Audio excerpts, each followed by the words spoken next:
Hello friends, it's the Stitches, and I'm back with another studio vlog because once again I have some new items available in my shop. I mentioned in my last vlog that I was having some issues with my printer, but I'm happy to say that I have gotten it all sorted out, and it only took 5 deep cleanings and 3 print head realignments to get my printer working again. So let's make some pins. At this point in time, I don't have a circle cutter, so I have to cut out my images the old-fashioned way. A circle cutter makes this process a lot faster, but I seem to be allergic to investing in small items that would make my life easier. Here I'm just tracing around one of the plastic sheets to make a cutting line for myself.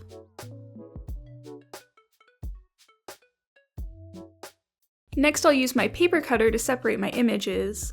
This just makes it easier to cut out the circles.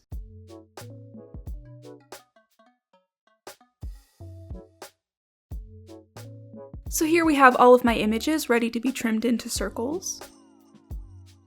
I'm just using some basic paper scissors to cut off the corners. These scissors are pretty close to wearing out and have some epoxy on the blades. Once they're no longer able to cut, I probably will finally buy a circle cutter. So here are all of my prepped circles ready to be pressed into pins. You'll notice I had a red colorway here, but I kind of overestimated how many pin blanks I had left, so we'll just pretend they never happened for the time being. Pinback buttons consist of 4 pieces, the front and back pieces of the metal bit, as well as the image and a sheet of protective plastic. To keep the dust and lint off of the plastic sheets, I keep them separate until it's time to use them. My cutting table sadly isn't quite sturdy enough for this process, so I'm making the pins on my drawing table. At the moment I just have a hand press, which does tire out my wrists after a while, so as my shop grows I would like to eventually upgrade. But here we have our first finished pin of the lot. As you can see, I only managed to make the pastel colorways before I ran out of button blanks. Actually, to be completely accurate, I still have blanks, but no plastic sheets. For some reason, I ran short, and you can't really make finished buttons without the top cover to protect the paper images. And the next step in the process is to take product photos for my web shop. I also have some little cards that I put all my buttons on. Putting a cardstock backing on them makes it easier to store, because I can organize them upright in a box. That way I don't have to dig through a pile of pins to find the right one when I get an order. It also just looks a tiny bit more professional.